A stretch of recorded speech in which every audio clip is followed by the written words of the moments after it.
Hallelujah, जय मसीह की, praise the Lord. आइए हम अपने आप को प्रभु यीशु मसीह के नाम के द्वारा पिता के सिंहासन के पास लेकर आए और आज की आत्मिक रोटी को हम खाएं। खुदा का जीवित वचन जो हमारे आत्मा को स्ट्रॉन्ग करता है, हमारे जीवन का मार्गदर्शन करता है। और आज का जो वचन है वो नीति वचन की पुस्तक उसके 4th चैप्टर से है। नीति वचन की पुस्तक जो कि विजडम लिटरेचर है, बुद्धि की बातें हम सीखते हैं ताकि हम अपनी जिंदगी में सही फैसले कर सके। और वचन में लिखा है कि परमेश्वर का भय बुद्धि की शुरुआत है। तो हमें परमेश्वर को वो रिस्पेक्ट देना है, क्योंकि वो हमारा बनाने वाला है, हमारी जिंदगी अ, उसकी दी हुई है। हमें अपने जीवन से हर वक्त परमेश्वर को महिमा देना है। तो आइए हम परमेश्वर के वचन में जाएंगे। और ये नीति वचन 4th चैप्टर में हम 20th वर्स ऑनवर्ड अगर पढ़े तो वहां पे लिखा है, हे मेरे पुत्र, मेरा वचन ध्यान धर के सुन और अपना कान मेरी बातों पर लगा। तो हर माँ बाप को अपने बच्चों की चिंता होती है कि बच्चे कोई गलत फैसले ना ले या किसी प्रॉब्लम में ना पड़ जाए। तो यहाँ भी हम देखते हैं जो विजडम लिटरेचर है, एक पिता अपने पुत्र को सही शिक्षा की और उसको कह रहा है कि तू अपना ध्यान लगा। और यहाँ पे जो वर्ड है ध्यान धर के सुनना या अटेंटिवली सुनना, वो है कि एक्टिव होके, एक्टिवली इंगेजिंग। जो खुदा का वचन जब आ रहा है, उसकी आज्ञाएं, उसकी हिदायतें आ रही है, तो ना सिर्फ सुनना बल्कि सोचना उनके बारे में कि ये वचन जो है इसे मैं अपनी जीवन में किस तरह से अप्लाई करूं। ये जीवन की बातें हैं, ये जीवन को बदलती है। लिखा हुआ है, उन पर कान लगा। हम कई बार खुदा का वचन जब चल रहा हो तो हम बहुत सारी चीजें साइड में कर रहे होते हैं, या खुदा का वचन पढ़ते हुए इतनी बार डिस्ट्रैक्ट होते हैं, अपने फोन चेक करते हैं, लोगों के साथ बात करना शुरू कर देते हैं।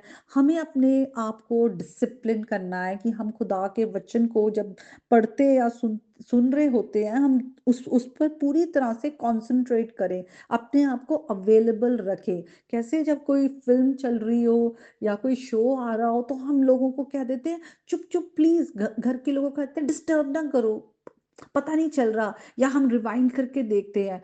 क्या हम उतना ही सीरियसली, वो तो चीजें सीरियसली लेने वाली होती भी नहीं है, लेकिन फिर भी हम लेते हैं। तो क्या हम खुदा का वचन जो सीरियसली लेना चाहिए उसको हम सीरियसली ले सकते हैं?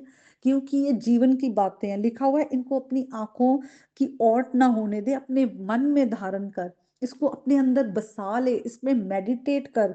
क्योंकि जो इनको प्राप्त करता है वो उनके जीवित रहने का कारण होता है और उनके शरीर के चंगे रहने का।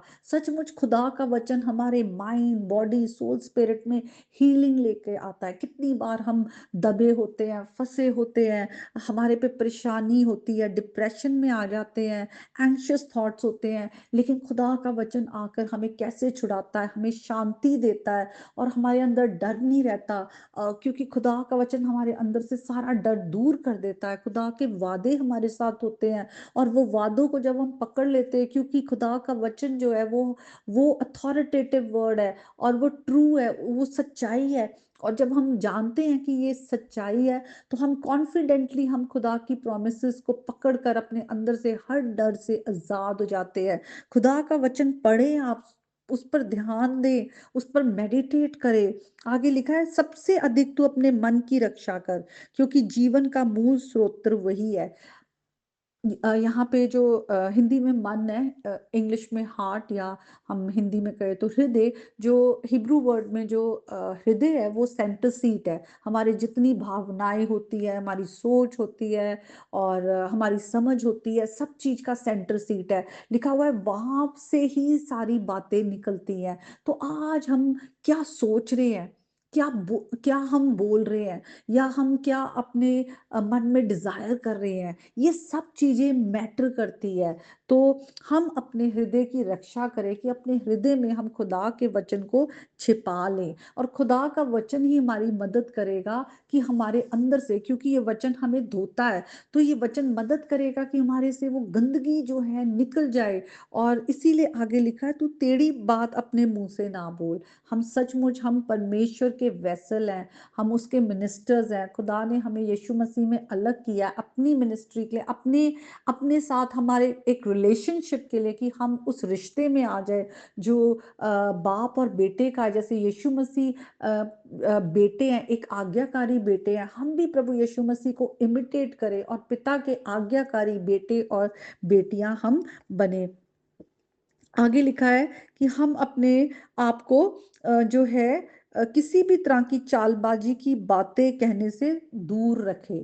तो कोई भी हमारे अंदर से गलत बातें ना निकले, हम किसी की बुराई ना करें, किसी को नीचा ना दिखाएं। हम इसी मुंह से वचन बोलते हैं, इसी मुंह से हम ब्लेसिंग देते हैं, इसी मुंह से हम प्रार्थना करते हैं, इसी मुंह से हम अपनी टेस्टिमनी सुनाते हैं, यीशु मसीह की बातें करते हैं, अपने आप को क्रिश्चियन कहते हैं।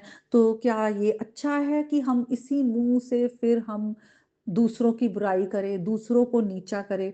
हमें अपने जीवन को जांचना बहुत ही ज़रूरी है, और हम खुदा की लाइट को शाइन करें, ताकि हमारी ज़िंदगियों से दूसरे भी देख पाएँ प्रभु यीशु मसीह को, और वो भी जाने कि सच्चा ज़िंदा खुदा जो है वो किस तरह से वो हमें प्यार करता है और हमें छुड़ाने के लिए प्रभु यीशु मसीह को भेजा।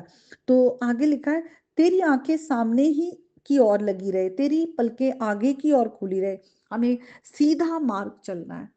हम परमेश्वर की धार्मिकता, इसीलिए लिखा है परमेश्वर के राज्य उसकी धार्मिकता की खोज करो। तो हमें यीशु मसीह की ओर देखते हुए आगे बढ़ना है।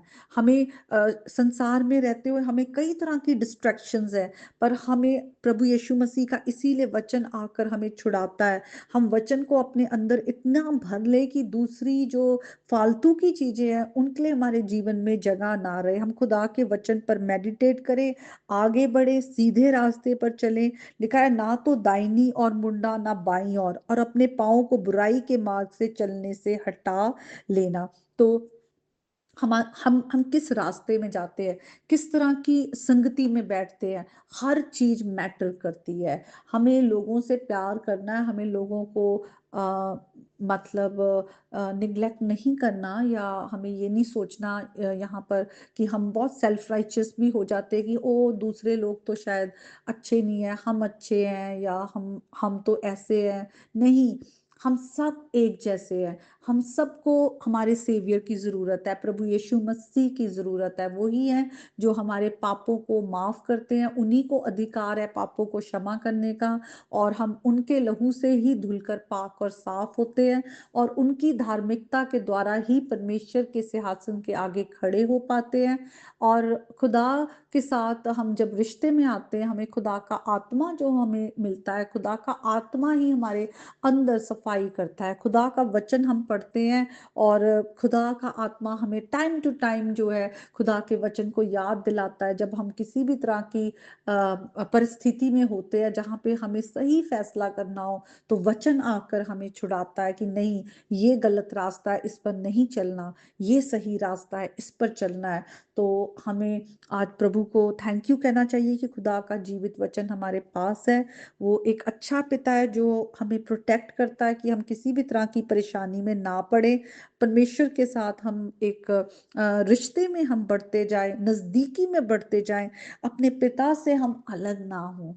पिता के साथ साथ साथ साथ आप रहे, ताकि जो दुश्मन है वो किसी भी तरह से आपकी जिंदगी पर हमला ना करे, या वो आपको किसी भी तरह से किसी गलत चीजों में वो ना गिराए। तो अपने पिता की ओर देखते जाएं, प्रभु यीशु मसीह के नाम के द्वारा आगे बढ़ते जाएं। पवित्र आत्मा का सामर्थ आपके अंदर है। आपको खुदा ने प्रेम, संयम और सामर्थ का आत्मा दिया है, तो उस प्रेम में बने रहे। अपने आप को सेल्फ कंट्रोल्ड रखें। जो संसार की डिस्ट्रैक्शंस है, फ्लैश की जो डिजायर्स है, और शैतान की जो टेम्पटेशंस है, वो जो हम पे ट्रिक्स चलता है, उन सब से आप बचे रहें। प्रभु यीशु मसीह का अनुग्रह जो है आप सबके जीवन में अब से लेकर हमेशा तक बना रहे।